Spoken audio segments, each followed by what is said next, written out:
Welcome back to Revise and Resubmit, the podcast that takes, those really dense academic papers and makes them surprisingly interesting. I'm Pavlov. And I'm Nikita. You know, when one of the authors whose work we're looking at today first started out in academia, they mentioned this concern as something I think every new scholar feels deep down. Oh, yeah. What was that? That all the service stuff, reviewing papers, committee meetings, organizing events, it felt like this huge unwanted distraction. A distraction from the real work, right.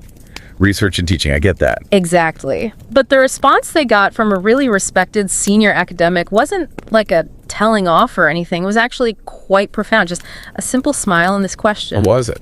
If we don't do it, who will? Wow, yeah. That really cuts to the heart of it, doesn't it? It really does. And that moment, that feeling, it's basically the core tension in this essay we're going to unpack today. It's a really important piece actually published in the Journal of Management Studies. Which is a top-tier journal, right? Absolutely. It's an FT50 listed journal. The essay's called What's in It for Me? Reinvigorating the Spirit of Volunteerism in Management Academia. Okay, FT50. Just so everyone listening knows, that means the Financial Times lists it as one of the absolute top elite journals globally. Business schools really value publications in these for rankings and, prestige. Right, so the standards are incredibly high. And that tells you something about the level of demands the authors themselves are probably dealing with. For sure. Who are the authors again? It's Ajay S. Gower from Rutgers Business School, Newark and New Brunswick, and Chinmay Patnaik from the University of Sydney. And they're essentially drawing on decades of their own experience, in editorial roles, leadership positions. So they've seen this problem firsthand. Definitely. And look, if you're listening and you're just starting your own academic research journey, maybe you're a first semester PhD student, or you're thinking about that first faculty job, this conversation we hope is really for you. Yeah, think of it as trying to understand the kind of invisible scaffolding that holds the whole profession up. And we really, really encourage you to read the actual essay. It's thoughtfully written, rigorously peer-reviewed, even though it's essay style. We'll put the link in the show notes. Definitely check it out. Please do. It's worth your time. So the main issue they identify is this fundamental cultural shift. It used to be, or at least the ideal was, the spirit of collective responsibility. Almost a moral thing. Right. A sense of duty to the community. But that spirit, they argue, is really strained now.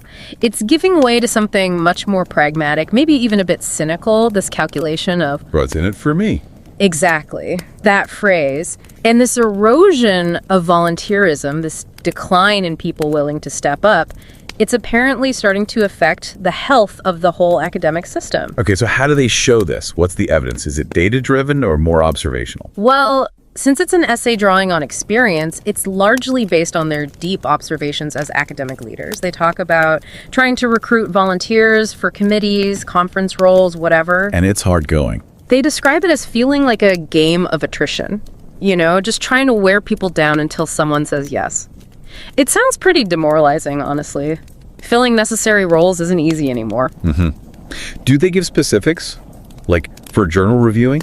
Yeah, this was quite striking. From their own editorial work, they mention having to send out sometimes 6, sometimes even 10 reviewer invitations just to get 2 people to agree to review a single paper. Wow, 6 to 10 invites for 2 reviews. Oh, that's a huge amount of effort just to get the basic peer review process moving. It really is. And think about what that means, a 1 in 5 acceptance rate, maybe less, just to agree to do the review. Yeah. That really highlights how overloaded the system is. Yeah. It's a direct measure of that strain. Yeah. And they're saying this isn't just about journals, right? It's broader. Oh, yeah. It extends everywhere. Institutional service, academic associations, the struggle to get senior people to take on big, time-consuming roles like associate editor or conference chair. It's a widespread issue. Okay, so the observation is clear. Volunteerism seems to be declining. What's driving it? They break that down, I assume. They do. They see it as having 2 sides. First, what they call the supply side challenges. These are the factors making individuals, less willing to put their hands up. Makes sense. What's the main driver there? It really comes down to the academic culture increasingly prioritizing very specific individual metrics. You know the ones.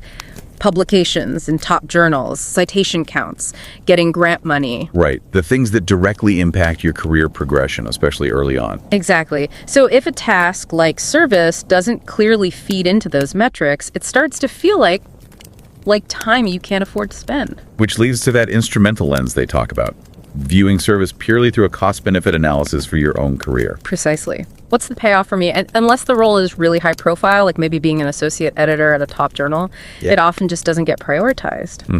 And this ties into the whole tenure trap idea, doesn't it? Yeah, explain that a bit. Well, it's this widespread belief, and often reality, that service counts for very little when it comes to getting tenure. You know, that crucial promotion early in an academic career. They call it a hygiene factor in the essay.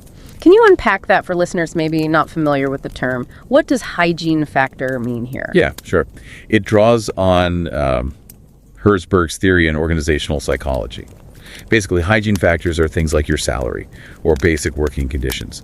If they're bad, you're dissatisfied. But if they're good, they don't actually make you more satisfied or motivated. They just prevent dissatisfaction. Okay, so applied to service. Applied to service, it means doing a basic amount might be necessary to avoid problems, but doing it exceptionally well or doing a lot of it doesn't really get you ahead. It doesn't actively contribute to getting tenure or promotion in the way publications do. So the advice often given to junior faculty is Protect your time. Focus on research. The explicit or implicit message is often, no one gets tenure for being a great committee member, but they definitely get tenure for publishing well. that really highlights the tension, doesn't it, between what the community needs and what the individual career structure rewards. Absolutely. And the authors make a really important point connecting this to equity, too. How so? Well, sheer burnout and lack of time are huge barriers to taking on demanding service roles. And these constraints often disproportionately affect academics with significant caregiving responsibilities, for instance. Right. So if those individuals are systematically less able to take on these high-profile, demanding service roles because they simply don't have the bandwidth, then they might be less likely to progress into senior leadership positions later on. It can reinforce existing inequalities in who gets to lead and shape the field. that's a really crucial point. Okay, so that's the supply side. People are less willing or able. What's the other side of the equation? The other side is the demand side pressures. It's not just that willingness is down. The sheer amount of work that needs doing has exploded. Right. The scale of academia today is just... It's totally different. The authors mention, when they started their careers, a journal might have had one editor-in-chief. That was it. And now... Now, submissions to top journals have increased dramatically, like multifold increases over the last decade or so. So how do journals even cope with that volume? They've had to build these massive editorial structures. Multiple editors-in-chief, sometimes dozens of associate editors, huge editorial review boards. The infrastructure needed just to handle the flow of papers is exponentially bigger. And I guess the same applies to conferences. For sure. Bigger conferences mean more tracks, so more track chairs, more reviewers needed.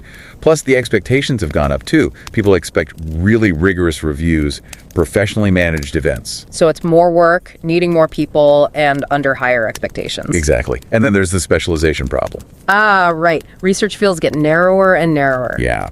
So you might have deep expertise in one very specific area, which is great for research, but it means the pool of qualified reviewers for any given specialized paper is actually quite small. So the same few experts get asked over and over again for those demanding tasks within their niche. Precisely. Which just accelerates burnout for those key individuals. It's like asking the same 5 specialist doctors to handle all complex cases in the entire city. The system gets overloaded. And on top of all that, there's the internal university stuff. Oh, yeah. Institutional service. Accreditation reviews, strategic planning committees, governance roles. Stuff that sounds maybe a bit dry, but it's absolutely essential for the university to function, right? Keeping the lights on, maintaining reputation. Absolutely critical.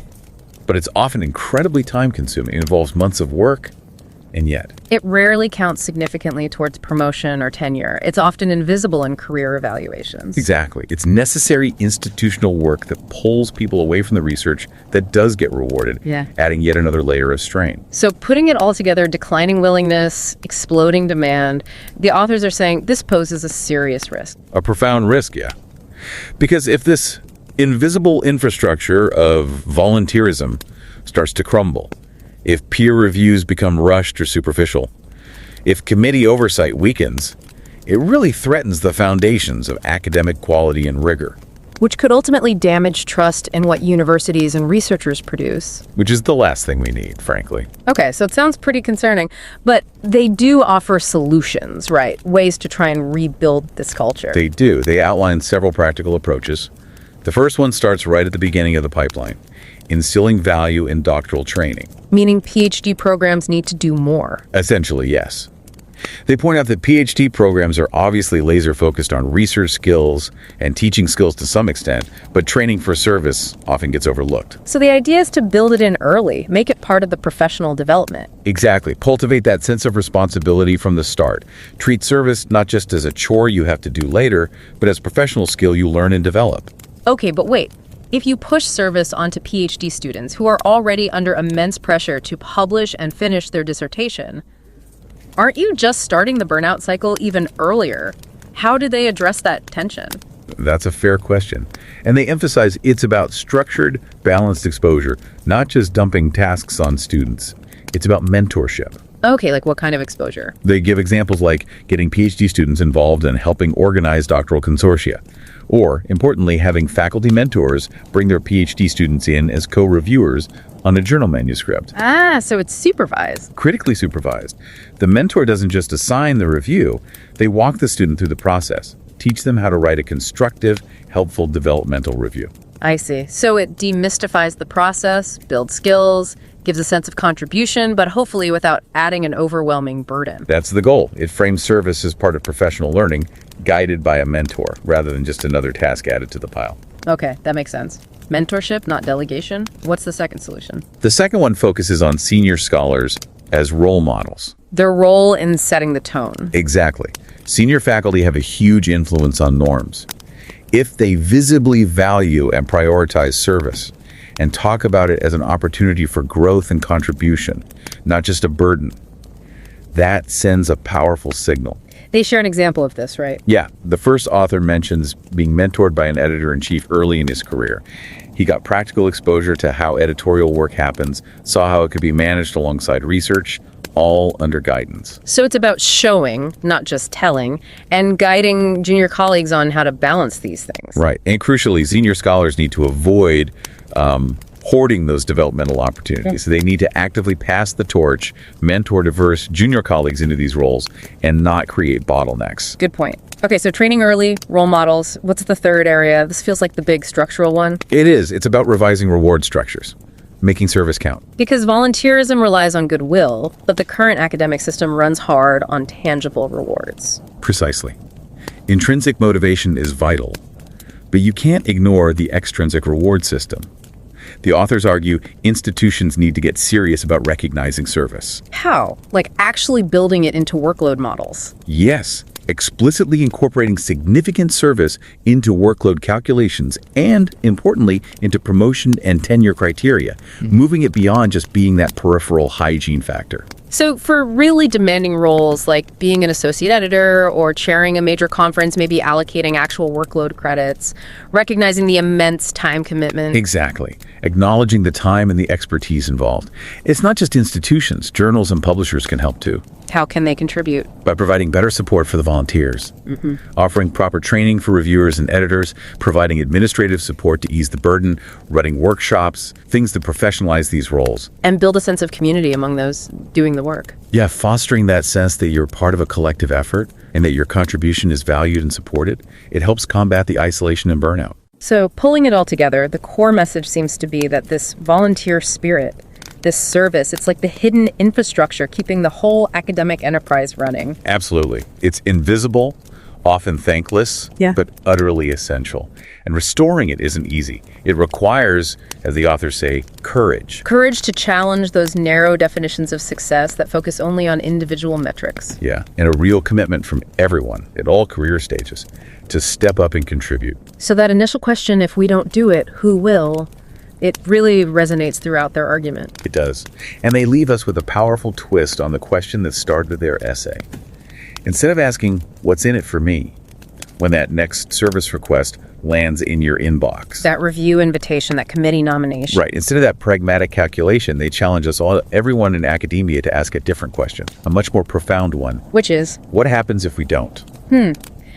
what are the consequences if we all just focus on our own careers and let that infrastructure crumble? Yes, exactly. The future health and integrity of the academic profession, they strongly suggest, really hinges on how we answer that question. And don't forget to subscribe to Revise and Resubmit on Spotify and Apple Podcasts. Until next time, keep those minds curious, keep questioning, and keep revising and resubmitting.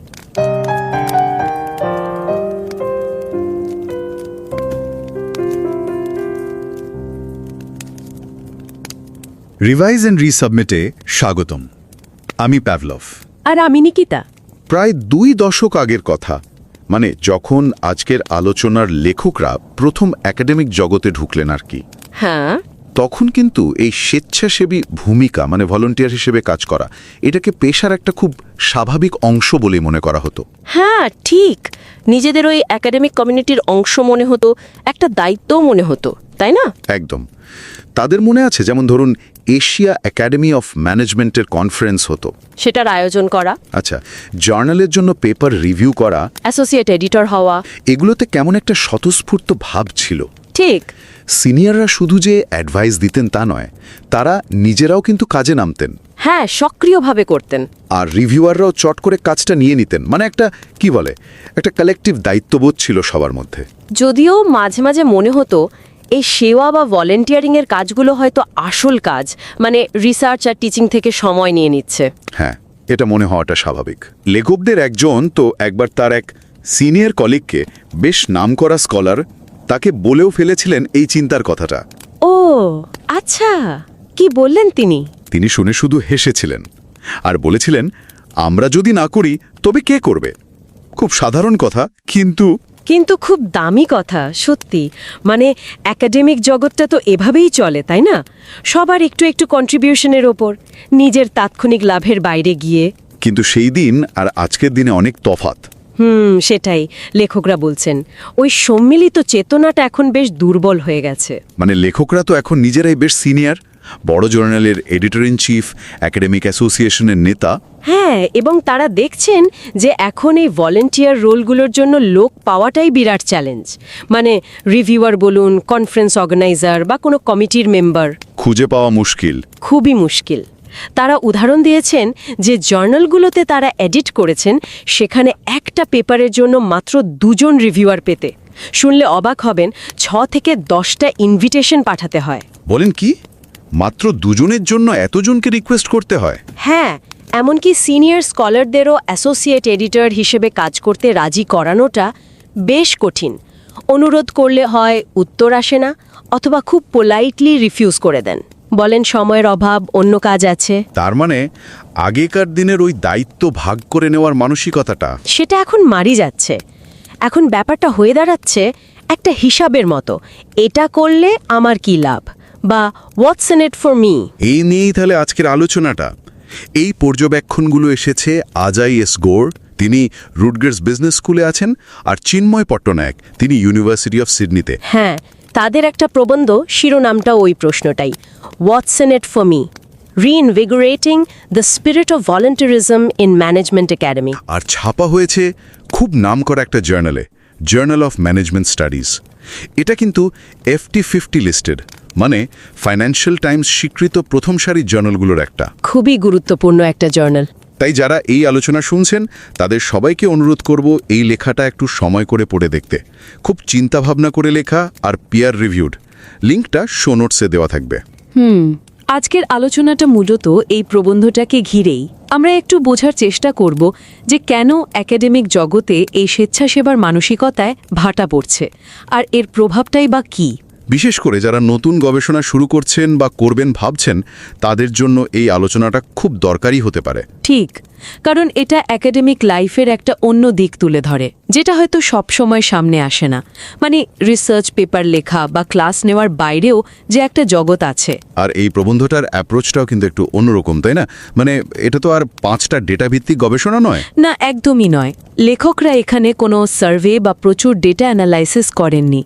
এটা বলতে গেলে একটা প্রবন্ধধর্মী বা এসে style লেখা। তারা নিজেদের কয়েক দশকের অভিজ্ঞতা, অবজারভেশন, সেগুলোকে ভিত্তি করে লিখেছেন। হ্যাঁ, আর নতুন গবেষকদের জন্য এটাও একটা শেখার বিষয় যে ভালো একাডেমিক কাজ শুধু কোয়ান্টিটেটিভ ডেটা দিয়ে হয় না, গভীর পর্যবেক্ষণ, অভিজ্ঞতালব্ধ জ্ঞান সেটাও খুব মূল্যবান।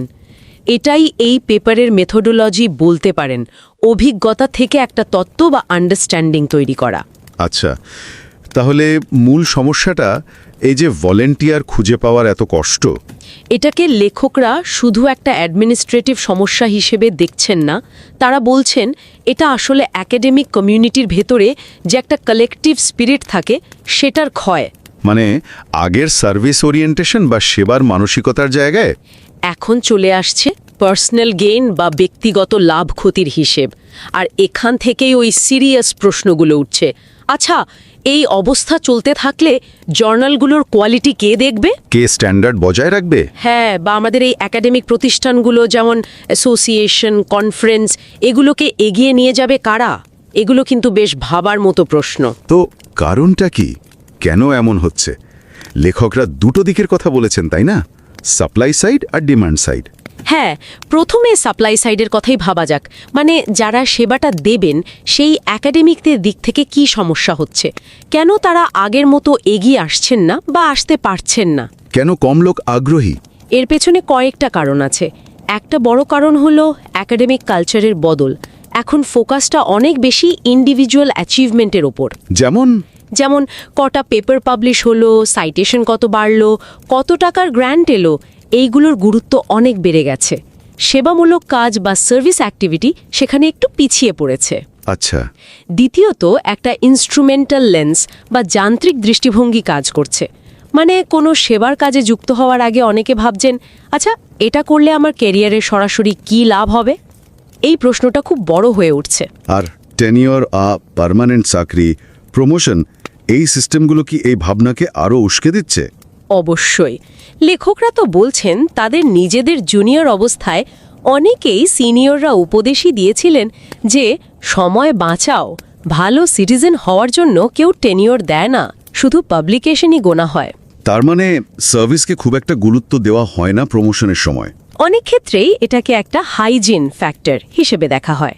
হাইজিন ফ্যাক্টর, সেটা আবার কি? হাইজিন ফ্যাক্টর মানে হলো, ধরুন এটা না করলে হয়তো নেগেটিভ মার্কিং হতে পারে বা কেউ অসন্তুষ্ট হতে পারে, কিন্তু শুধু এটা ভালোভাবে করলেই যে আপনার প্রমোশন হয়ে যাবে বা খুব বাহবা পাবেন তা নয়। ও আচ্ছা, মানে অপরিহার্য নয়, কিন্তু না থাকলে চোখে লাগে আর কি। অনেকটাই সেরকম, দরকারি কিন্তু মূল্যায়নের প্রধান ভিত্তি নয়। আর লেখকরা বলছেন তারা নিজেরাও বিভিন্ন টেনিওর আর প্রমোশন কমিটিতে থেকে এই ব্যাপারটা লক্ষ্য করেছেন। তার মানে সিস্টেমটাই হয়তো এই সার্ভিসকে একটু কম গুরুত্ব দিতে উৎসাহ দিচ্ছে। পরোক্ষভাবে তো বটেই, আরও কারণ আছে কিন্তু। যেমন অনেকে প্রশ্ন তুলছেন জ্ঞান উৎপাদনের এই যে কমার্শিয়ালাইজেশন, মানে বাণিজ্যিকীকরণ। এটা কিভাবে যুক্ত? ভাবুন, আমরা যে রিভিউ করি বা এডিটিং করি, এই যে ভলেন্টিয়ার লেবার, এটা তো আলটিমেটলি কমার্শিয়াল পাবলিশারদের লাভ বাড়াতে সাহায্য করছে। তো কেউ কেউ প্রশ্ন তুলছেন এই ব্যবস্থাটা কতটা ফেয়ার। এটাও একটা পয়েন্ট। যদিও লেখকরা এটাও মেনে নিচ্ছেন যে এই যুক্তিটা নন প্রফিট কাজ, যেমন ধরুন একাডেমিক অ্যাসোসিয়েশনের কাজ বা কনফারেন্সের কাজ, সেগুলোর ক্ষেত্রে সেবার ঘাটতিকে পুরোপুরি ব্যাখ্যা করে না। ঠিক। এছাড়াও আছে ওয়ার্ক লাইফ ব্যালেন্সের চাপ, বার্নআউট, মানে সময়ের অভাব, কাজের অসম্ভব চাপ, ভালো করার প্রেশার, সব মিলিয়ে অনেকে আর পেরে উঠছেন না, একটা বার্নআউট সাইকেলের মতো তৈরি হচ্ছে। আর এই চাপগুলো কি সবার ওপর সমান, নাকি কিছু গোষ্ঠীর ওপর বেশি পড়ে? সেটাও একটা খুব জরুরি পয়েন্ট। যাদের কেয়ার গিভিং রেসপন্সিবিলিটি বেশি, মানে ধরুন বাড়িতে বাচ্চা বা বয়স্কদের দেখার দায়িত্ব আছে, তাদের পক্ষে তো এই সময় সাপেক্ষ বা হাই প্রোফাইল সার্ভিসের কাজগুলো করা আরও কঠিন। ফলে কি হচ্ছে? ফলে দেখা যাচ্ছে এই লিডারশিপ রোলগুলোতে ডাইভার্সিটি বা বৈচিত্র্য কমে যাচ্ছে। হয়তো একটা নির্দিষ্ট ধরনের মানুষই এই সুযোগগুলো বেশি পাচ্ছেন বা নিতে পারছেন। তাহলে তো দেখা যাচ্ছে এই সাপ্লাই সাইডের সমস্যাটাই বেশ জটিল, অনেকগুলো ফ্যাক্টর কাজ করছে। একদম, কিন্তু গল্পটা এখানেই শেষ নয়, আরেকটা দিকও আছে। সেটাই হলো ডিমান্ড সাইড, চাহিদার দিক। হ্যাঁ, লেখকরা বলছেন সমস্যাটা শুধু এটা নয় যে ভলেন্টিয়ার দেওয়ার লোক কমছে, উল্টো দিকে এই সেবামূলক কাজের চাহিদাও কিন্তু আগের চেয়ে অনেক বেড়ে গেছে। চাহিদা বেড়েছে কিভাবে? একাডেমিক কাজের পরিধি আর জটিলতা দুটোই অনেক বেড়েছে। একটা উদাহরণ দিই, জার্নাল পাবলিকেশন। আচ্ছা। আগে হয়তো টপ জার্নালগুলোতে একজন এডিটর ইন চিফ থাকতেন। এখন মাল্টিপল কো এডিটর্স, ডজন অ্যাসোসিয়েট এডিটর্স লাগে। কিছু জার্নালে তো 20-30 জন সিনিয়র এডিটরও আছেন। কেন এত লোক লাগছে কেন? কারণ সাবমিশন বেড়েছে বহুগুণ, পেপার আসছে অনেক বেশি, তাই সেগুলো প্রসেস করতে, রিভিউ করাতে অনেক বেশি লোক লাগছে। কনফারেন্সের ক্ষেত্রেও কি একই রকম? হ্যাঁ, কনফারেন্সগুলো এখন অনেক বড় হয়, অনেক বেশি ট্র্যাক থাকে, স্পেশালাইজড হয়ে গেছে। ফলে আগের চেয়ে অনেক বেশি ট্র্যাক চেয়ার, রিভিউয়ার, কমিটির লোক দরকার হয়। কিন্তু কোয়ালিটির এক্সপেকটেশন কমেনি, বরং বেড়েছে। মানে কাজও বাড়ছে, লোকও বেশি লাগছে, আবার কোয়ালিটিও আরও ভালো চাই। হ্যাঁ, ঠিক তাই। আবার দেখুন স্পেশালাইজেশন। ম্যানেজমেন্টের বিভিন্ন ফিল্ড এখন এত স্পেশালাইজড হয়ে গেছে যে একটা নির্দিষ্ট টপিকের জন্য খুব ভালো জানেন এমন এডিটর বা রিভিউয়ার খুঁজে পাওয়া কঠিন। মানে যোগ্য লোকের পুলটা ছোট হয়ে আসছে। হ্যাঁ, প্রত্যেকটা স্পেসিফিক রোলের জন্য যোগ্য লোকের সংখ্যাটা কমে যাচ্ছে। ফলে কি হয়, ওই অল্প কিছু লোকের ওপর বারবার রিকোয়েস্ট চায়, তাদের ওপর চাপ বাড়ে, আর সেটা আবার সেই বার্ন আউট সাইকেলকে আরও বাড়িয়ে তোলে। একদম। এর সাথে যোগ করুন ইনস্টিটিউশনাল ডিমান্ড, মানে ইউনিভার্সিটি বা ডিপার্টমেন্টের ভেতরের কাজ, যেমন অ্যাক্রিডিটেশন কমিটি বা স্ট্র্যাটেজিক প্ল্যানিং। হ্যাঁ, এই সব নানা রকম ইন্টারনাল কমিটিতে কাজ করার প্রত্যাশাও বেড়েছে। এগুলো প্রতিষ্ঠানের জন্য দরকারি ঠিকই, কিন্তু এগুলোকে বেশিরভাগ সময়ই এক্সট্রা কাজ হিসেবে দেখা হয়। মানে এগুলো করলে হয়তো আপনার নিজের ক্যারিয়ারে সরাসরি খুব একটা লাভ হয় না। তাহলে একদিকে লোক কমছে, অন্যদিকে চাহিদা আর কাজের জটিলতা দুটোই বাড়ছে। একটা বিরাট ভারসাম্যহীনতা তৈরি হচ্ছে। ঠিক, আর এই ভারসাম্যহীনতাই পুরো সিস্টেমটাকে ঝুঁকির মুখে ফেলছে। এই যে সংকট, এটা তাহলে শুধু একটা ইনকনভিনিয়েন্স বা অসুবিধা নয়, এর গুরুত্বটা আরও গভীর। অনেক গভীর। লেখকরা খুব পরিষ্কার করে বলছেন, এটা শুধু কিছু কাজ আটকে থাকার বা দেরি হওয়ার সমস্যা নয়, এটা একাডেমিক কমিউনিটির যে মূল ভিত্তি, কঠোর একাডেমিক স্ট্যান্ডার্ড বজায় রাখা, নতুনদের মেন্টর করা, একটা সহযোগিতার পরিবেশ টিকিয়ে রাখা, সেই ভিত্তিটাকেই দুর্বল করে দিচ্ছে। আর এর শেষ পরিণতি কি হতে পারে? যদি এটা চলতে থাকে, তাহলে একাডেমিক কাজের প্রতি, গবেষণার মানের প্রতি বাইরের লোকের আস্থাই কমে যেতে পারে। একটা আশঙ্কা তৈরি হয় যে আমাদের এই সহযোগিতামূলক কমিউনিটিটা হয়তো ধীরে ধীরে এমন একটা সিস্টেমে পরিণত হবে যেখানে এই দরকারি কাজগুলো হয় আউটসোর্স করা হবে, নয়তো অবহেলিত হবে। দুটোই কিন্তু একাডেমিক জগতের জন্য খুব খারাপ খবর। এটা তো সত্যিই চিন্তার বিষয়।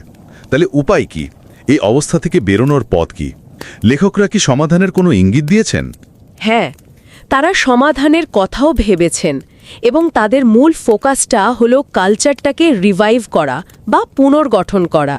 আর তারা বলছেন এই কাজটা শুরু করতে হবে একেবারে গোড়া থেকে, মানে পিএইচডি পর্যায় থেকে। হ্যাঁ, ডক্টরাল ট্রেনিং থেকেই। বেশিরভাগ পিএইচডি প্রোগ্রামে কি হয়, রিসার্চ আর টিচিংয়ের ওপর জোর দেওয়া হয়, কিন্তু এই যে একাডেমিক সিটিজেনশিপ বা সার্ভিসের গুরুত্ব, এই নিয়ে তেমন আলোচনাই হয় না, শেখানো হয় না। সেভাবে শেখানো হয় না। লেখকরা বলছেন এই ভ্যালিউসগুলো পিএইচডি লেভেলেই তৈরি করা দরকার। যেমন পিএইচডি স্টুডেন্টদের কোনো স্টুডেন্ট কনসর্টিয়াম আয়োজনে যুক্ত করা যেতে পারে, অথবা মেন্টরের সাথে কো রিভিউয়ার হিসেবে কাজ করতে পারে। ঠিক, বা রিভিউ কিভাবে লিখতে হয় তার ওপর ওয়ার্কশপ হতে পারে। এগুলোকে বিচ্ছিন্ন ঘটনা না ভেবে ট্রেনিংয়ের একটা ইন্টিগ্রাল পার্ট করে তুলতে হবে, প্রাতিষ্ঠানিক রূপ দিতে হবে। এটা তো গেল যারা নতুন আসছে তাদের কথা, কিন্তু যারা অলরেডি সিস্টেমে আছেন, বিশেষ করে সিনিয়র স্কলাররা, তাদের কি ভূমিকা? তাদের ভূমিকা তো অসম্ভব গুরুত্বপূর্ণ। তারা হলেন রোল মডেল। তাদের অ্যাটিটিউড, তাদের আচরণ জুনিয়রদের প্রভাবিত করে। লেখকরা বলছেন সিনিয়রদের উচিত জুনিয়রদের সার্ভিসে উৎসাহিত করা, মেন্টর করা। কিন্তু তাদের উপর বেশি বোঝা না চাপিয়ে। হ্যাঁ, সেটাই। রিসার্চ আর সার্ভিসের মধ্যে ব্যালেন্স করতে সাহায্য করা। আর কিছু নেগেটিভ আচরণ, যেমন ধরুন অথরিটি দেখানো, ফেভারিটিজম করা বা সুযোগগুলো শুধু নিজেদের কুক্ষিগত করে রাখা, এগুলো এড়িয়ে চলা দরকার।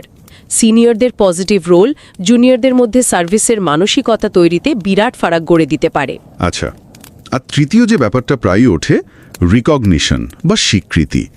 এই যে এত স্বেচ্ছাশ্রম, এর কি কোনো প্রাতিষ্ঠানিক স্বীকৃতি থাকা উচিত, নাকি তাহলে আর ভলেন্টিয়ারিং থাকলো না? এটা নিয়ে বিতর্ক আছে ঠিকই, কিন্তু লেখকরা মনে করেন এখনকার পরিস্থিতিতে স্বীকৃতি দরকার। আসল মোটিভেশন তো ভেতর থেকেই আসা উচিত, মানে ইন্ট্রিনজিক হওয়া উচিত। কিন্তু কাজের স্বীকৃতি দিলে যে তার মূল্য কমে যায় তা নয়, বরং কাজটা যে গুরুত্বপূর্ণ সেটা বোঝা যায়। হ্যাঁ, এটা নিশ্চিত করে যে এই জরুরি কাজগুলো সবার অলক্ষ্যে থেকে যাচ্ছে না বা এগুলোকে কম গুরুত্বপূর্ণ ভাবা হচ্ছে না। স্বেচ্ছাসেবা মানে তো হলো আপনার চুক্তিবদ্ধ কাজের বাইরে গিয়ে পেশাটার উন্নতির জন্য কন্ট্রিবিউট করা। তো কি ধরনের স্বীকৃতির কথা বলছেন লেখকরা? কিছু খুব বাস্তব পদক্ষেপের কথা বলেছেন, যেমন আমাদের যে ওয়ার্কলোড মডেল থাকে ইউনিভার্সিটিতে, সেখানে এবং প্রমোশনের ক্রাইটেরিয়াতে সার্ভিসকে যথেষ্ট ওয়েটেজ দেওয়া, এর জন্য স্বচ্ছ নিয়ম কানুন তৈরি করা। হয়তো কিছু কাজের জন্য ওয়ার্কলোড ক্রেডিট দেওয়া। হ্যাঁ, সেটাও হতে পারে। গুরুত্বপূর্ণ সার্ভিসের জন্য কিছুটা ওয়ার্কলোড রিডাকশন বা ক্রেডিট দেওয়া, ভালো কাজের জন্য অ্যাওয়ার্ড বা সম্মাননা দেওয়া। এইগুলো কি সত্যি কাজ করে? কোনো পজিটিভ সাইন দেখা যাচ্ছে? লেখকেরা কিছু আশার কথাও বলেছেন। যেমন তারা লক্ষ্য করেছেন যখন কোনো ইউনিভার্সিটি বা ডিপার্টমেন্ট সার্ভিসকে ভ্যালু দেয়, তখন জুনিয়র ফ্যাকাল্টিরা কিন্তু এডিটোরিয়াল বোর্ডে বা কমিটিতে যোগ দিতে বেশি আগ্রহী হন। আচ্ছা। কিছু ইউনিভার্সিটি এখন অ্যানুয়াল অ্যাপ্রেজালে কলিজিয়ালিটি বা একাডেমিক সিটিজেনশিপকে গুরুত্ব দিতে শুরু করেছে। জার্নাল বা অ্যাসোসিয়েশনসগুলো এগিয়ে আসতে পারে। তারা কি করতে পারে? ধরুন, সেরা রিভিউয়ারদের নাম প্রকাশ করা, সার্টিফিকেট দেওয়া, রিভিউয়ারদের জন্য ট্রেনিং ওয়ার্কশপের আয়োজন করা। পাবলিশাররাও হেল্প করতে পারে প্রশিক্ষণ দিয়ে বা অ্যাডমিনিস্ট্রেটিভ সাপোর্ট দিয়ে। মূল আইডিয়াটা হলো সার্ভিসকে শুধু একটা ট্রানজ্যাকশন বা সুবিধা আদায়ের উপায় না বানিয়ে এটার ভিজিবিলিটি, রেসপেক্ট আর ইনস্টিটিউশনাল সাপোর্ট বাড়ানো। আলোচনাটা শুনে মনে হচ্ছে এটা সত্যি একটা গভীর সমস্যা, যার সমাধানটাও বেশ গভীর আর বহুমাত্রিক হতে হবে। শুধু সিস্টেম বদলালে হবে না, মানসিকতাও বদলাতে হবে। ঠিক তাই। বিশেষ করে যারা নতুন এই জগতে আসছেন, তাদের এটা বোঝা খুব দরকারি যে একাডেমিক জীবন মানে শুধু নিজের পাবলিকেশন বা টিচিং নয়। এই পুরো ইকোসিস্টেমটাকে সচল রাখার একটা দায়িত্ব আমাদের সবার। একদম। শেষে লেখকরা যে কথাটা বলছেন সেটা খুব গুরুত্বপূর্ণ। একাডেমিক জগতের ভবিষ্যৎ শুধু নতুন জ্ঞান তৈরির ওপর নির্ভর করে না, সেই পরিকাঠামোটা টিকিয়ে রাখার ওপরও নির্ভর করে যা এই জ্ঞান তৈরিকে সম্ভব করে। আর স্বেচ্ছাসেবা হলো সেই পরিকাঠামোর একটা জরুরি অংশ। এটাকে পুনর্গঠন করা দরকার। হ্যাঁ, আর এই পুনর্গঠন মানে কিন্তু অতীতে ফিরে যাওয়া নয়, বরং আজকের পৃথিবীর বাস্তবতার সঙ্গে মানিয়ে একাডেমিক জীবনকে নতুন করে ভাবা।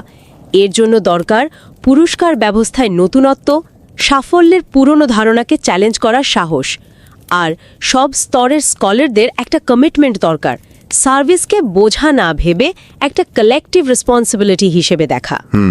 লেখকরা বলছেন আমরা কতটা সফল হলাম তার আসল পরীক্ষা হবে তখন যখন দেখব পরের প্রজন্ম তাদের একাডেমিক আইডেন্টিটির একটা স্বাভাবিক অংশ হিসেবেই সার্ভিসকে ভ্যালু দিচ্ছে। আর সেই বদলটা শুরু করতে হবে আজ থেকে। একদম। আজকে সচেতন সিদ্ধান্তের মাধ্যমেই সেটা শুরু হবে। তাই যখন সার্ভিসের জন্য পরের রিকোয়েস্টটা আসবে, তখন হয়তো এতে আমার কি লাভ, এই প্রশ্নটা করার আগে আমাদের নিজেদের প্রশ্ন করা উচিত, আমরা যদি না করি তাহলে কি হবে। ঠিক। একাডেমিক জগতের ভবিষ্যৎ হয়তো এই উত্তরটার উপরেই নির্ভর করছে।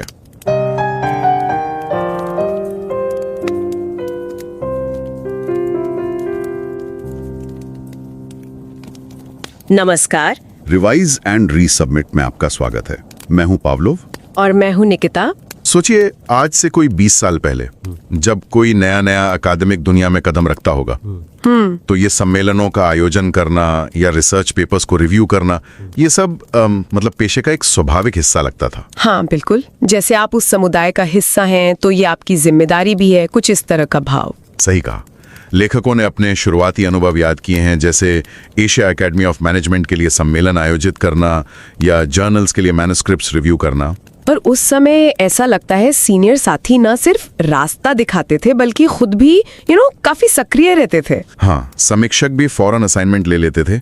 एक साफ एहसास था कि अकादमिक समुदाय को आगे बढ़ाना है तो ये हम सब की जिम्मेदारी है। बिल्कुल, एक कलेक्टिव जिम्मेदारी की भावना थी। हाँ, हालांकि कभी कभी लगता भी था कि ये सेवा वाले काम मतलब रिसर्च और टीचिंग के असली काम से ध्यान भटका रहे हैं। ये दुविधा तो रहती है। लेखकों में से एक ने तो ये चिंता एक जाने माने विद्वान साथी से जताए भी, तो उन्होंने बस मुस्कुराकर कहा, अगर हम नहीं करेंगे तो कौन करेगा। क्या बात है, बिल्कुल सीधी और सच्ची बात। और ये छोटी सी बात उस सच्चाई को रेखांकित करती है जिस पर वो तब से यकीन करते आए कि अकादेमिया अपने सदस्यों के सामूहिक योगदान पर ही फलता फूलता है, उनके अपने फौरी फायदों से कहीं ज्यादा। और देखिए, ये जो हम चर्चा कर रहे हैं ये सिर्फ व्यक्तिगत अनुभव या किस्से नहीं है, ये प्रतिष्ठित जर्नल ऑफ मैनेजमेंट स्टडीज में छपे एक वास्तविक लेख पर आधारित है। अच्छा, जर्नल ऑफ मैनेजमेंट स्टडीज, ये तो काफी बड़ा नाम है। हाँ, ये एक FT50 लिस्टेड जर्नल है। मतलब अकादमिक जगत में, खासकर बिजनेस और मैनेजमेंट में, ये टॉप 50 सबसे प्रभावशाली और सम्मानित जर्नल्स में से एक माना जाता है। समझ गया। और लेख का शीर्षक? लेख का शीर्षक है what's in it for me, reinvigorating the spirit of volunteerism in management academia. What's in it for me, यानी मेरे लिए इसमें क्या है। शीर्षक ही बहुत कुछ कह रहा है। बिल्कुल। और इसके लेखक हैं अजय एस गौर, जो रटकर्स बिजनेस स्कूल, नेवार्क और न्यू ब्रंसविक से हैं, और चिन्मय पटनायक, सिडनी विश्वविद्यालय से हैं। तो हम सुनने वालों से, खासकर उन लोगों से जो अपनी रिसर्च यात्रा शुरू करने वाले हैं, ये गुजारिश करेंगे कि वे इस विचारशील और बारीकी से समीक्षित निबंध शैली के लेख को पढ़ने के लिए जरूर समय निकालें। हाँ, ये बहुत जरूरी है। ये लेख लेखकों के अपने तजुर्बों पर आधारित है और अकादमिक जीवन की एक बहुत ही अहम मगर अक्सर नजरअंदाज कर दी जाने वाली सच्चाई पर रोशनी डालता है। इसका लिंक शो नोट्स में दिया गया है। ये समझना बहुत जरूरी है कि अकादमिक दुनिया असल में चलती कैसे है ना, और ये लेख इस पर एक महत्वपूर्ण नजरिया पेश करता है। बिल्कुल। लेकिन आज के दौर में, जैसा कि लेख में भी कहा गया है, अकादेमिया की इस सामूहिक भावना में कुछ तनाव, कुछ खिंचाव सा दिख रहा है। हाँ, साफ संकेत हैं। लेखक बताते हैं कि बड़ी पत्रिकाओं के मुख्य संपादक या अकादमिक संघों के नेताओं के तौर पर उन्हें अब काफी मशक्कत करनी पड़ती है। किस तरह की मशक्कत? समीक्षकों को ढूंढने में, सम्मेलन आयोजकों को राजी करने में, या समिति सदस्यों की भर्ती करने में। अच्छा, जैसे एक मिसाल दी उन्होंने कि जिन पत्रिकाओं में उनका संपादकीय अनुभव रहा है, वहाँ किसी एक लेख के लिए सिर्फ 2 समीक्षकों की हाँ मिल पाना भी मुश्किल हो गया है। हाँ, और इसके लिए अक्सर 6 से 10 या कभी-कभी उससे भी ज्यादा लोगों को न्योता भेजना पड़ता है। सोचिए, 6 से 10 लोगों को पूछना पड़ता है सिर्फ 2 की सहमति के लिए। जी, और सीनियर विद्वानों को एसोसिएट एडिटर के तौर पर सेवा देने के लिए राजी करना भी लगातार एक चुनौती बना हुआ है। स्वयं सेवा यानी वॉलंटियर करने के अनुरोधों का तो शायद जवाब ही नहीं आता होगा। हाँ, या तो जवाब नहीं आता या फिर बहुत विनम्रता से मना कर दिया जाता है, समय की कमी या दूसरी जिम्मेदारियों का हवाला देकर। व्यावहारिक गणना एक हिसाब किताब को रास्ता दे रहा है।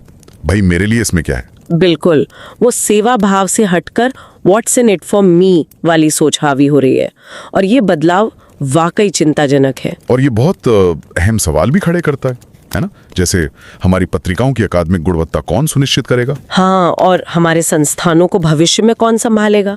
हमारे अकादमिक संघों का नेतृत्व कौन करेगा? और तब क्या होगा जब वो ढांचा ही चरमराने लगे जो हमारे इस पूरे पेशे को, इस अकादमिक दुनिया को संभाले हुए? ये बहुत गंभीर सवाल है। तो इस निबंध में लेखक इसी मुद्दे पर, मतलब अकादमिया में स्वयं सेवा की इस धीरे धीरे होती गिरावट पर, अपने सालों के व्यक्तिगत अनुभवों के आईने में विचार करते हैं। हाँ, वो अपने शुरुआती दिनों की तुलना करते हैं जब सेवा भूमिकाएं आसानी से अपनाई जाती थी, और आज की हकीकत से जहां ज्यादातर लोग हिचकिचाते हैं। और वो उन कारणों की भी पड़ताल करते हैं जिन्होंने संकट को, इस क्राइसिस को जन्म दिया है। बिल्कुल, दोनों तरफ के कारण, आपूर्ति पक्ष के कारक यानी सेवा करने की इच्छा क्यों घट रही है, और मांग पक्ष के दबाव यानी अकादमिक काम की बढ़ती जटिलता और मात्रा। चलिए इसी को थोड़ा और खोलते हैं। इस गिरावट को समझने के लिए, जैसा आपने कहा, लेकर 2 मुख्य पहलुओं को देखते हैं। आपूर्ति पक्ष की चुनौतियां, जहां कम लोग स्वयं सेवा करने को तैयार हैं, और मांग पक्ष के दबाव, जहां जरूरतें बढ़ गई हैं। पहले आपूर्ति पक्ष की बात करते हैं, मतलब लोगों की इच्छा या क्षमता क्यों कम हो रही है। हाँ, तो देखिए, ऐतिहासिक रूप से, जैसा हमने शुरू में कहा, अकादमिया में स्वयं सेवा की भावना सामुदायिक जिम्मेदारी से प्रेरित थी। विद्वान सेवा भूमिकाओं को अपनी पेशेवर पहचान का हिस्सा मानते थे। उन्हें लगता था कि ज्ञान को सामुदायिक रूप से आगे बढ़ाने में योगदान देना उनकी एक नैतिक जिम्मेदारी है, एक मॉरल ऑब्लिगेशन है। लेकिन वक्त के साथ संस्कृति बदल गई। हाँ, अकादमिक संस्कृति धीरे धीरे व्यक्तिगत उपलब्धियों को प्राथमिकता देने लगी। कितने पेपर्स छपे, कितने साइटेशंस मिले, कितनी ग्रांट्स मिली, वो मैट्रिक्स हावी हो गए। तो इसका नतीजा ये हुआ कि वो स्वयंसेवी भूमिकाएं जो सीधे सीधे करियर में तरक्की नहीं दिलाती, उन्हें अब ज्यादा महत्व नहीं दिया जाता। उन्हें खर्चीला मतलब वक्त की बर्बादी समझा जाने लगा है। बिल्कुल। और इससे हुआ ये कि मैनेजमेंट अकादमिया में जो जरूरी भूमिकाएं हैं, जैसे रिव्यू करना, एडिट करना, उनके लिए अच्छे हाई क्वालिटी वाले स्वयंसेवकों का पूल कम हो गया है। लेखक याद करते हैं कि उनके करियर की शुरुआत में एकेडमी ऑफ मैनेजमेंट जैसे बड़े सम्मेलनों को लेकर कैसा उत्साह रहता था। हाँ, विद्वानों में दूसरों के काम की समीक्षा करने की उत्सुकता होती थी, सिर्फ इसलिए नहीं कि वे योगदान देना चाहते थे, बल्कि इसलिए भी कि वे अपने क्षेत्र में हो रहे नए शोध के बारे में जानना चाहते थे। वो एक सीखने का मौका भी था। समीक्षा करना एक विशेषाधिकार, एक प्रिविलेज माना जाता था। सही कहा। और आज की स्थिति इसकी बिल्कुल विपरीत है। सम्मेलन आयोजक समीक्षकों को ढूंढने के लिए संघर्ष करते हैं, और जो मान भी जाते हैं उनमें से कई शायद बस सतही फीडबैक देते हैं। हाँ, ये भी एक समस्या है। क्वालिटी ऑफ रिव्यू पर भी असर पड़ा है। और ये जो हिचकिचाहट है, ये सिर्फ समय के दबाव से नहीं आती। अच्छा, और क्या कारण है? ये इस बात से भी आती है कि अकादमिया सेवा को कैसे महत्व देता है, कैसे वैल्यू करता है। पहले सेवा को एक पेशेवर कर्तव्य, एक प्रोफेशनल ड्यूटी माना जाता था, पेड फॉरवर्ड करने का एक तरीका। और आज इसे अक्सर एक इंस्ट्रूमेंटल लेंस से देखा जाता है कि इससे मुझे करियर में क्या फायदा होगा। हाँ, मैंने सुना है जूनियर विद्वानों को अक्सर ये सलाह दी जाती है, अपना टाइम प्रोटेक्ट करो, कोई तुम्हें अच्छा नागरिक होने के लिए टेन्योर नहीं देगा, सिर्फ प्रकाशन मायने रखते हैं। बिल्कुल।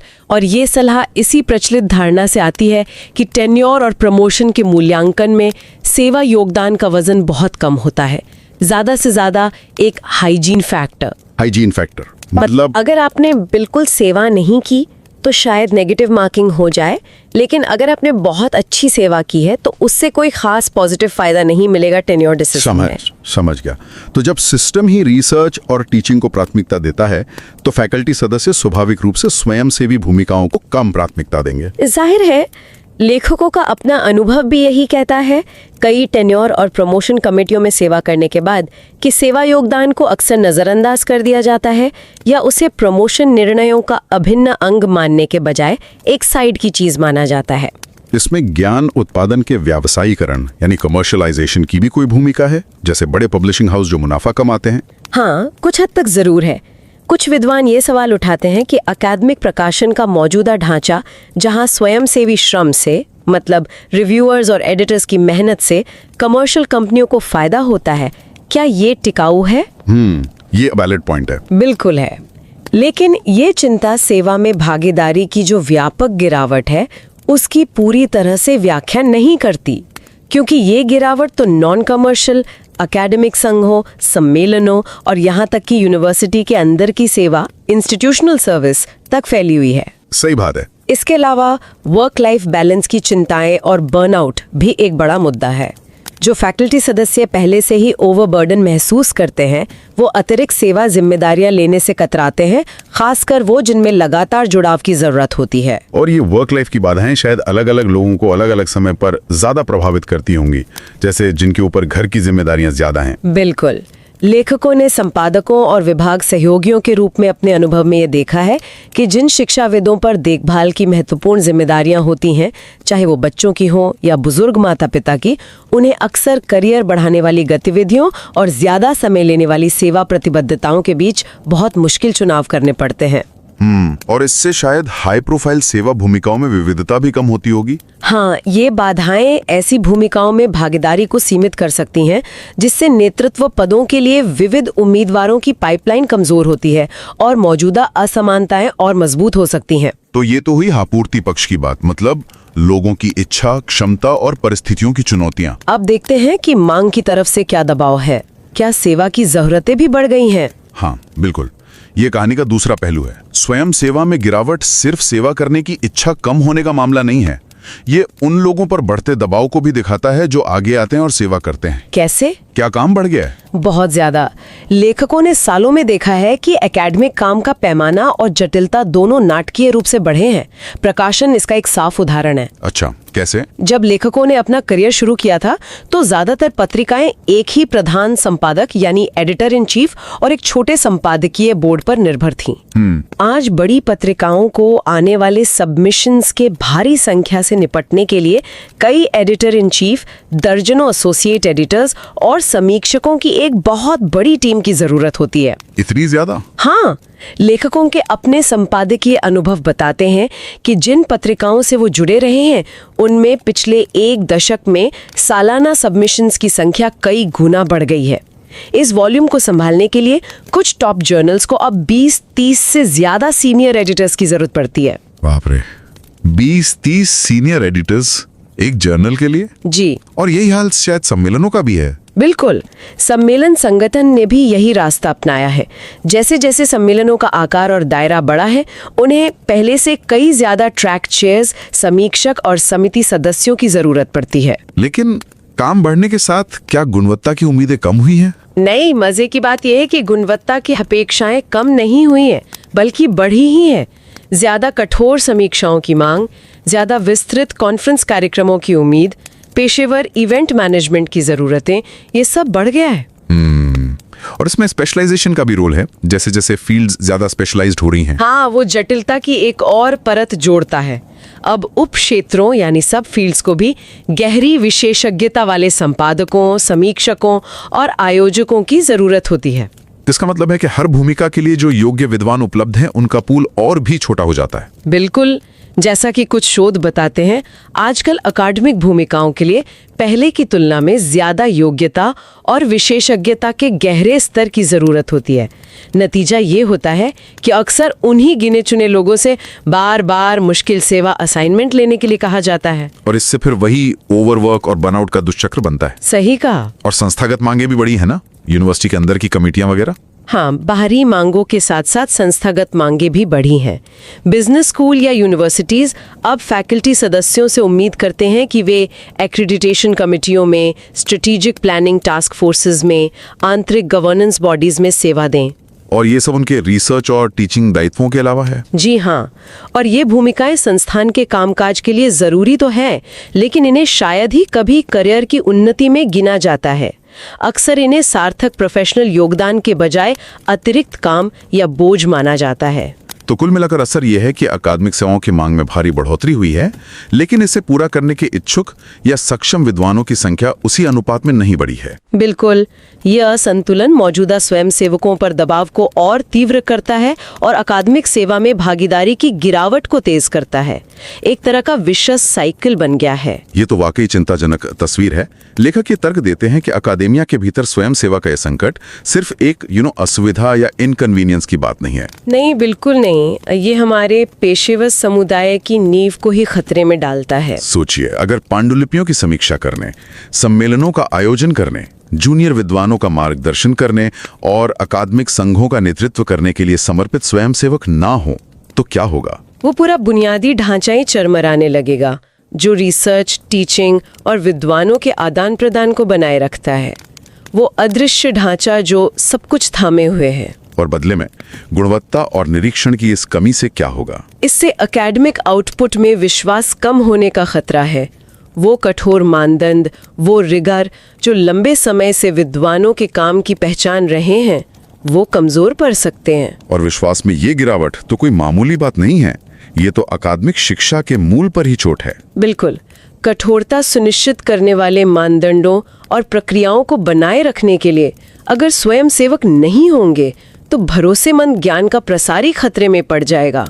समय के साथ क्या अकादेमिया एक सहयोगी समुदाय से बदलकर कुछ और बन सकता है? हाँ, ये खतरा है कि ये एक ऐसी प्रणाली में बदल जाए जहां जरूरी काम या तो आउटसोर्स किया जाता है या नजरअंदाज किया जाता है या फिर उन लोगों द्वारा किया जाता है जिनके पास आवश्यक विशेषज्ञता नहीं है। ये तो वाकई गंभीर स्थिति है। इसका मतलब है कि स्वयं सेवा को महज एक साइड का काम नहीं, बल्कि एक केंद्रीय, एक तत्काल चुनौती मानना होगा। हाँ, जिसके लिए प्रणालीगत और टिकाऊ समाधानों की जरूरत है। इसे हल्के में नहीं लिया जा सकता। तो सवाल उठता है कि इस स्थिति को सुधारा कैसे जाए? स्वयं सेवा की संस्कृति को फिर से कैसे मजबूत किया जाए? लेखक कुछ व्यावहारिक कदमों का सुझाव देते हैं ना? हाँ बिल्कुल, उनका कहना है कि इस संस्कृति को बहाल करने के लिए ऐसी पहलों की जरूरत है जो पेशे के भीतर सेवा योगदान को पहचाने, उसे रिवॉर्ड करे और उसे सिस्टम का हिस्सा बनाए। और इसकी शुरुआत कहाँ से हो सकती है? एक महत्वपूर्ण शुरुआती बिंदु है डॉक्टरल प्रशिक्षण। मतलब अकादमिक यात्रा के शुरुआत में ही इस मूल्य को, इस वैल्यू को छात्रों में डाला जाए। अच्छा, पीएचडी लेवल पर ही? हाँ, ज्यादातर डॉक्टरेट कार्यक्रम आप देखें तो वो विषय वस्तु, टीचिंग की तैयारी और प्रकाशन की रणनीतियों पर बहुत ज्यादा ध्यान केंद्रित करते हैं। सही बात है। लेकिन वे शायद ही कभी नेतृत्व, सेवा और संस्थागत नागरिकता में शिक्षाविदों की जो व्यापक भूमिकाएं होती हैं उन पर बात करते हैं। तो जरूरत इस बात की है कि सेवा मूल्यों को जल्दी, मतलब ट्रेनिंग के दौरान ही छात्रों के मन में बिठाया जाए। हाँ, उन्हें ही दिखाया जाए कि कैसे सेवा न सिर्फ समुदाय को बनाए रखती है बल्कि उनके अपने पेशेवर विकास को भी समृद्ध करती है। ये सिर्फ देना नहीं है, इससे मिलता भी बहुत कुछ है।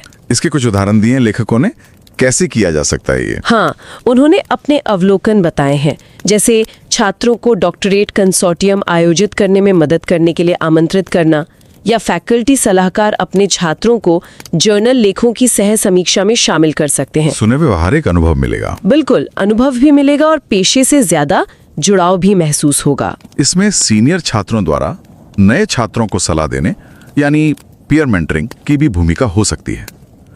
लेकिन आपने पहले एक जोखिम का जिक्र किया था। हाँ, पीयर मेंटरिंग अच्छी चीज है, लेकिन जोखिम ये है कि अगर सीनियर छात्रों को खुद सेवा का महत्व नहीं पता या उन्हें इसका प्रशिक्षण नहीं मिला है तो वे अनजाने में सेवा के महत्व को कम करके आंक सकते हैं या गलत सलाह दे सकते हैं।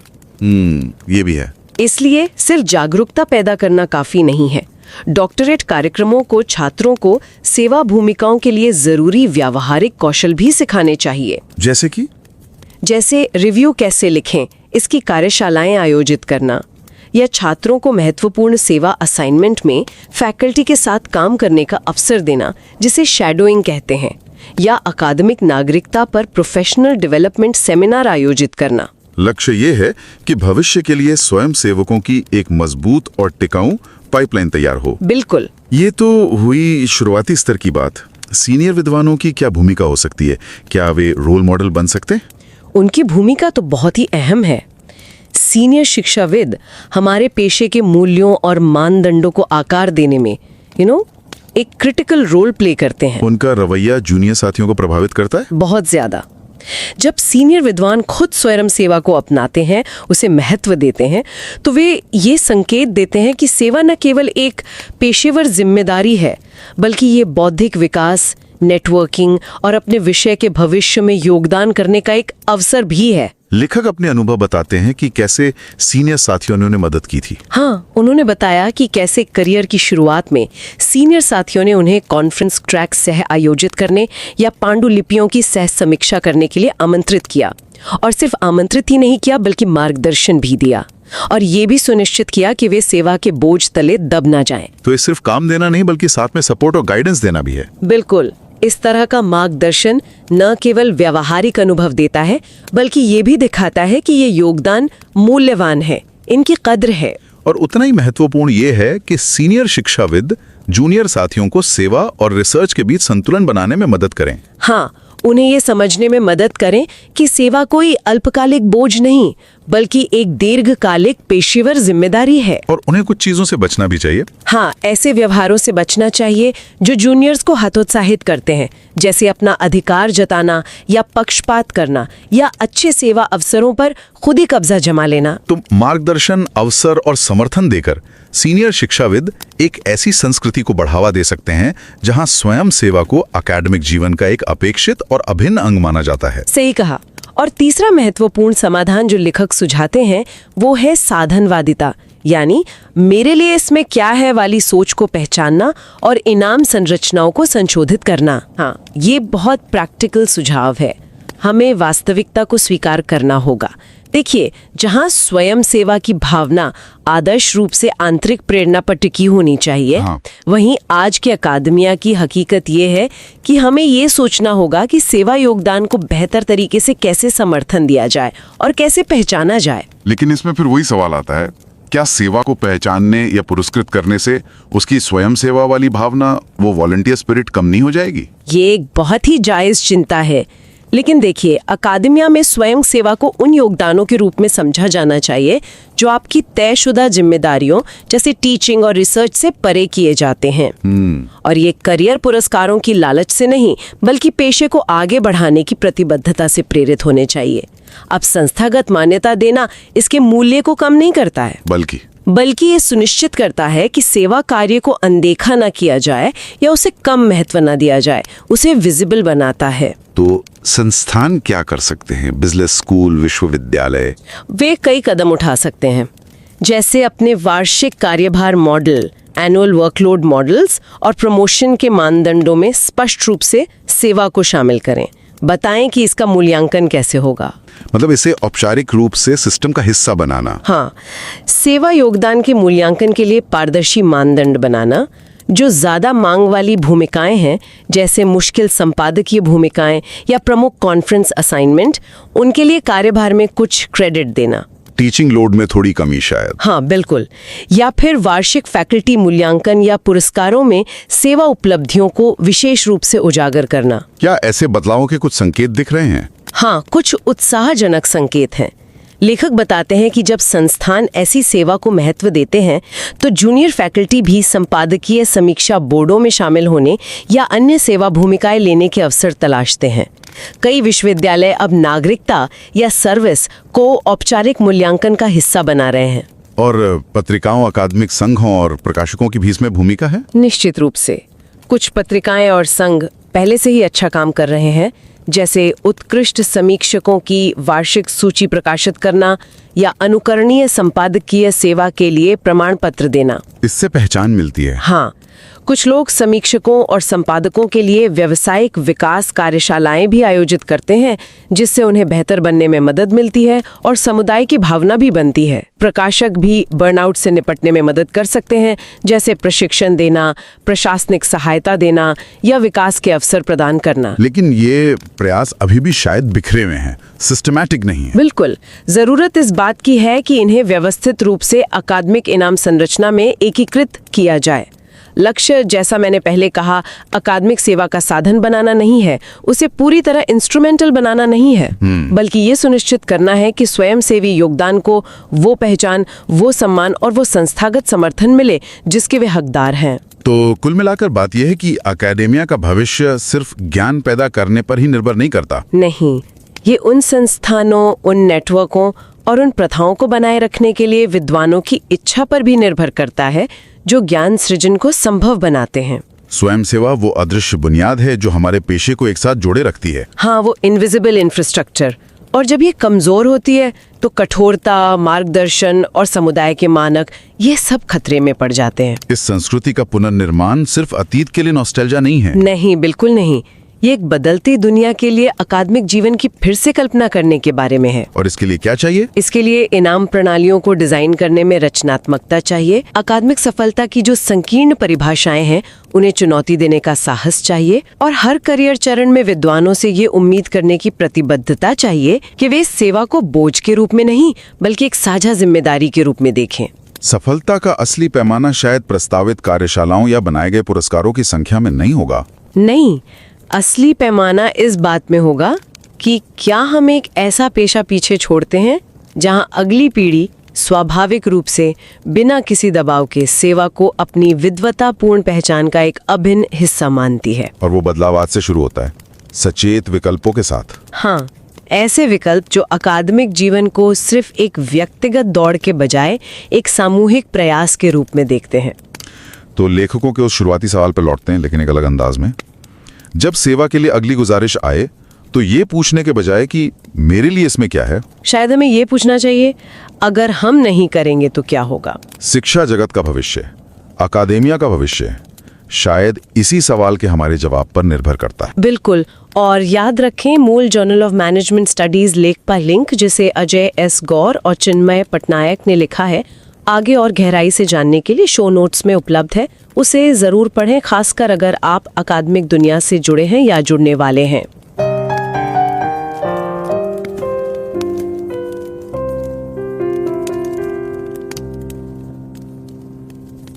Stell dir mal diese Situation vor. Du bist ganz neu in der Wissenschaft, ja? Voller Ideen, aber vielleicht auch ein bisschen unsicher, wie alles läuft.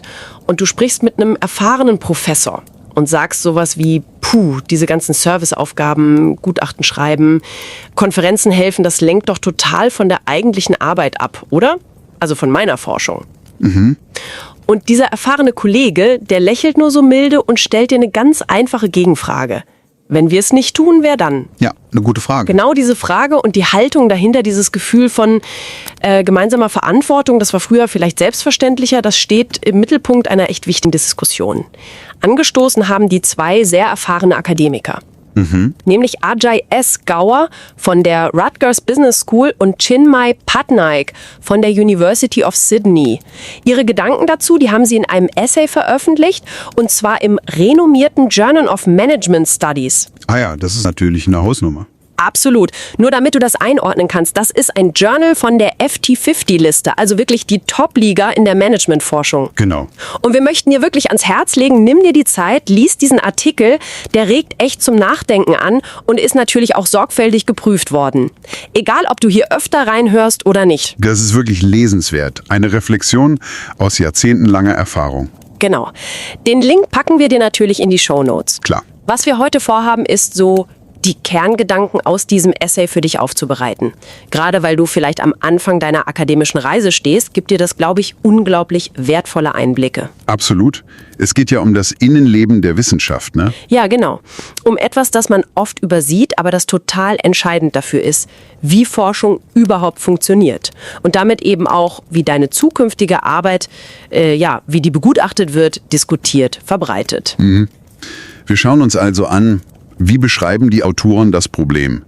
Wie analysieren sie es? Und ganz wichtig, welche Lösungsansätze schlagen sie vor? Okay, lass uns da mal genauer drauf schauen. Die Autoren fangen ja mit einer ziemlich klaren Diagnose an. Sie sprechen von einer Krise des abnehmenden freiwilligen Engagements. Krise? Wow. Ja, das ist schon ein starkes Wort. Sie erinnern sich an ihre eigene Anfangszeit? So vor etwa 20 Jahren? Damals war es anscheinend, fast selbstverständlich, bei Konferenzen mitzuhelfen, Manuskripte für Journale zu reviewen oder in Unigremien mitzuarbeiten. So ein Gemeinschaftsgefühl, meinst du? Genau. Es gab wohl ein stärkeres Gefühl der kollektiven Verantwortung für die Wissenschaftsgemeinschaft. Das ist zumindest ihre Wahrnehmung. Aber das Bild heute ist offenbar ganz anders. Die Autoren berichten ja aus ihrer eigenen aktuellen Erfahrung. Die sind ja selbst Herausgeber von Top-Journalen, organisieren Konferenzen. Richtig? Und sie sagen, es ist unfassbar schwierig geworden, Leute für diese Serviceaufgaben zu finden. Allein Gutachter für eingereichte Artikel zu bekommen, scheint ein Riesending zu sein. Ja, sie schildern das ja drastisch, dass sie oft 6 bis 10 Anfragen rausschicken müssen, um überhaupt 2 Zusagen für ein Gutachten zu kriegen. 6 bis 10, das muss man sich mal vorstellen. Das ist ja enormer Aufwand. Total. Und viele Anfragen bleiben einfach komplett unbeantwortet. Oder es kommen Absagen, meistens mit der Begründung Zeitmangel, andere Verpflichtungen. Die Autoren sehen da schon so eine Mentalitätsverschiebung, weg von diesem Gedanken der gemeinsamen Verantwortung hin zu einer eher, pragmatischen, individuellen Rechnung. So nach dem Motto, what's in it for me? Also, was habe ich davon? Okay, das klingt erstmal ziemlich ernüchternd. Aber warum ist das so? Was sind die Gründe für diesen Wandel, laut den Autoren? Sie analysieren das sehr systematisch. Sie schauen sich die Angebots- und die Nachfrageseite an. Das ist ja so ein klassischer Ansatz, der hier aber echt hilft, die Sache zu verstehen. Gut, lass uns mal mit der Angebotsseite anfangen. Also, warum sind weniger Leute bereit, sich zu engagieren? Ja, ein ganz zentraler Punkt ist der extreme Fokus auf individuelle, messbare Leistung. Das ist ja in der akademischen Welt heute so. Was zählt, sind vor allem Publikationen in den Top-Journalen, Zitationen, Forschungsgelder. Die harte Währung sozusagen. Genau das. Und Serviceaufgaben, die zahlen halt nicht direkt auf dieses Konto ein. Die sind für die Beförderung oder für die Tenure, also die Festanstellung, oft nicht so direkt relevant und werden deswegen, als zweitrangig angesehen. Ja, das hört man ja immer wieder, gerade als junge Forscher. Schütz deine Zeit. Konzentrier dich auf die Papers. Keiner gibt dir eine Professur, nur weil du ein netter Kollege bist und viel Service machst. Richtig, und die Autoren bestätigen das ja auch aus ihrer Erfahrung in Berufungskommissionen. Service wird da oft nur so am Rande wahrgenommen. Ist nett, wenn es da ist, aber selten wirklich entscheidend. Eher so ein Hygienefaktor, wie Sie schreiben, fehlt der ganz, fällt's negativ auf, aber richtig viel davon bringt dich auch nicht unbedingt weiter. Genau. Dann kommt dazu eine gewisse, Ernüchterung über die Kommerzialisierung im Publikationswesen. Ah ja, die Verlage. Richtig. Manche fragen sich schon kritisch, ist das eigentlich fair, dass ich mit meiner unbezahlten Arbeit, also Gutachten schreiben, die Geschäftsmodelle von großen, gewinnorientierten Verlagen stütze?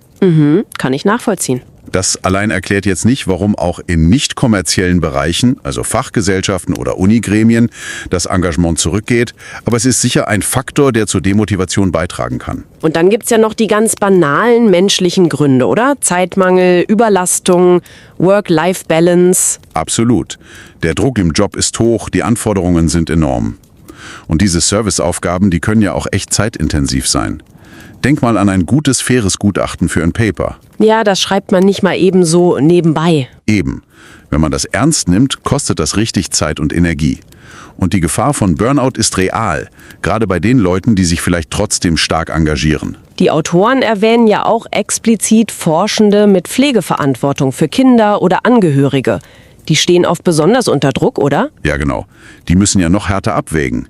Investiere ich die knappe Zeit jetzt in die Publikation, die mir karrieretechnisch was bringt, oder in eine Serviceaufgabe, die zwar wichtig ist, aber weniger sichtbar? Das kann natürlich Ungleichheiten im System noch verstärken. Definitiv. So viel also zur Angebotsseite, warum die Bereitschaft sinkt. Aber gleichzeitig, und das ist der zweite Teil ihrer Analyse, steigt die Nachfrage. Es wird mehr Engagement gebraucht als früher. Das ist interessant. Man würde ja vielleicht denken, mit E-Mails und Online-Systemen wird alles effizienter. Teils. Ein ganz wichtiger Punkt ist die schiere Skalierung. Die Wissenschaftswelt ist ja in den letzten Jahrzehnten massiv gewachsen. Nehmen wir die Journale. Die kriegen heute ein Vielfaches an Einreichungen im Vergleich zu vor 20, 30 Jahren. Okay, ja klar. Das heißt logischerweise, man braucht viel mehr Gutachter. Und die Redaktionsteams müssen auch viel größer sein. Die Autoren nennen Beispiele. Früher hatte ein Top-Journal vielleicht einen Chefredakteur. Heute haben dieselben Journale oft mehrere Co-Chefredakteure und Dutzende von spezialisierten Associate Editors. Und bei Konferenzen ist es wahrscheinlich ganz ähnlich, nehme ich an. Ganz genau. Konferenzen sind größer, internationaler, die Zahl der Einreichungen explodiert. Das braucht mehr Leute für die Organisation der einzelnen Themenbereiche, die Tracks.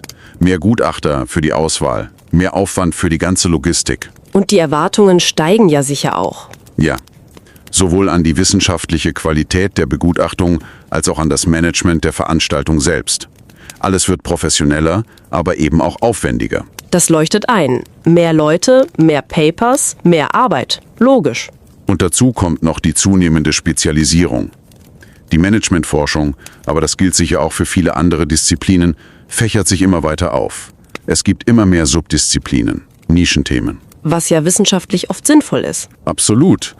Aber es hat eben zur Folge, dass der Pool an Leuten, die für eine ganz bestimmte Aufgabe, sagen wir ein Gutachten für ein sehr spezielles Thema, wirklich qualifiziert sind, immer kleiner wird. Ah, verstehe. Und das führt dann wahrscheinlich dazu, dass immer dieselben wenigen Experten angefragt werden. Genau das ist das Problem. Diese paar Spezialisten werden dann mit Anfragen überhäuft. Das erhöht ihre Belastung extrem, steigert das Burnout-Risiko, ein Teufelskreis. Und dann kommen ja noch die Aufgaben innerhalb der eigenen Uni dazu. Richtig, die institutionellen Anforderungen. Unis und Fakultäten erwarten ja auch immer mehr Mitarbeit in internen Gremien. Akkreditierungen vorbereiten, Strategiepläne entwickeln, Berufungskommissionen, Studiengänge evaluieren. Die berühmte akademische Selbstverwaltung. Genau, das ist ja alles wichtig, damit der Laden läuft. Aber es frisst Zeit und zahlt meistens nicht direkt auf die eigene Karriere im Sinne von Publikationen ein. Es wird oft als zusätzliche Last empfunden. Puh, also wenn man das so zusammenfasst, auf der einen Seite sinkt die Bereitschaft und die Möglichkeit, sich zu engagieren. Und auf der anderen Seite steigt der Bedarf an Engagement durch Wachstum und Spezialisierung. Das ist ja eine echte Zwickmühle. Das ist exakt der Punkt, den die Autoren machen. Dieses Ungleichgewicht, sinkendes Angebot trifft auf steigende Nachfrage, das setzt das ganze System unter Druck. Und deshalb sprechen sie eben von einer Krise. Okay, und jetzt wird's ja besonders spannend für dich, wenn du am Anfang deiner wissenschaftlichen Laufbahn stehst. Was ist diese Krise für dich wichtig? Was hat das mit deiner Zukunft zu tun? Naja, es hat alles damit zu tun. Dieses System des freiwilligen Engagements, das da unter Druck gerät, das ist doch die Grundlage für ganz zentrale Dinge, die deine Karriere direkt beeinflussen. Zum Beispiel? Denk an den Peer-Review-Prozess. Die Qualitätssicherung deiner zukünftigen Paper hängt doch davon ab, dass Kollegen bereit sind, sich Zeit für ein faires, gründliches Gutachten zu nehmen. Wenn das System lahmt, weil keiner mehr Gutachten schreibt... Dann wartest du ewig auf Entscheidungen oder die Qualität der Gutachten sinkt? Genau. Stell dir mal vor, dein erstes großes Paper, an dem du ewig gearbeitet hast, hängt monatelang fest, weil das Journal keine Gutachter findet. Eine Horrorvorstellung, ja. Absolut. Oder an den Konferenzen. Das sind doch die Orte, wo du deine Forschung zeigst, Feedback kriegst, Leute kennenlernst, vielleicht Kooperationspartner findest. Super wichtig, gerade am Anfang. Ja. Eben. Aber Konferenzen funktionieren nur, weil Leute bereit sind, sie zu organisieren, Beiträge zu begutachten, Sessions zu leiten. Wenn dieses Engagement wegbricht, leidet die Qualität und der Nutzen solcher Treffen enorm. Und Mentoring hast du vorhin auch angesprochen. Richtig. Gutes Mentoring basiert doch ganz oft auf der freiwilligen Bereitschaft von erfahreneren Kolleginnen und Kollegen, ihr Wissen, ihre Zeit zu teilen, dich zu unterstützen, dir Türen zu öffnen. Das ist ja auch eine Form von Service an der Gemeinschaft. Klar. Aber wenn alle nur noch auf ihre eigenen Zahlen schauen, wo bleibt dann die Zeit und die Motivation für intensives Mentoring? Das heißt also, wenn dieses Fundament aus freiwilligem Engagement bröckelt, dann wackelt das ganze Haus? Qualitätssicherung, Austausch, Nachwuchsförderung, alles leidet? Exakt. Und die Autoren warnen ja sogar davor, dass das langfristig auch das Vertrauen in die Wissenschaft insgesamt untergraben könnte, wenn diese Kontrollmechanismen nicht mehr richtig greifen. Okay, das sind also keine abstrakten Probleme, sondern die betreffen ganz direkt die Bedingungen, unter denen du in Zukunft forschen und publizieren wirst. Genau. Es geht um die Rahmenbedingungen deiner eigenen wissenschaftlichen Laufbahn. Das ist schon eine ziemlich ernste Analyse. Aber die Autoren bleiben ja zum Glück nicht dabei stehen, oder? Die machen ja auch Vorschläge. Ja, und das ist das Gute an dem Essay. Sie malen nicht nur schwarz-gelb, sondern überlegen sehr konkret, wie man gegensteuern könnte. Und was ich daran spannend finde, ist dieser systemische Ansatz. Es geht nicht nur darum, an den Einzelnen zu appellieren, sondern die Strukturen und Anreize zu ändern. Wo setzen Sie da an? Was sind die Hebel? Ein ganz wichtiger Punkt, die frühe Verankerung im Doktorandenstudium. Sie sagen, Service sollte Teil der Ausbildung sein, genauso wie Forschung und Lehre. Nicht als lästige Pflicht, sondern als Teil des Jobs, des professionellen Selbstverständnisses. Aber wie soll das gehen? Man hat doch als Doktorand schon genug um die Ohren. Klar, aber es geht ja nicht darum, sie zu überfordern. Die Autoren nennen Beispiele. Man könnte Doktoranden mehr in die Organisation von Kolloquien oder kleinen Workshops einbinden.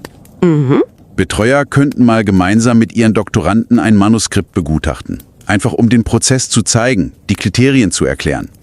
Oder man macht Workshops, wo man lernt, wie man ein gutes Review schreibt oder was die Aufgaben in einem Editorial Board sind.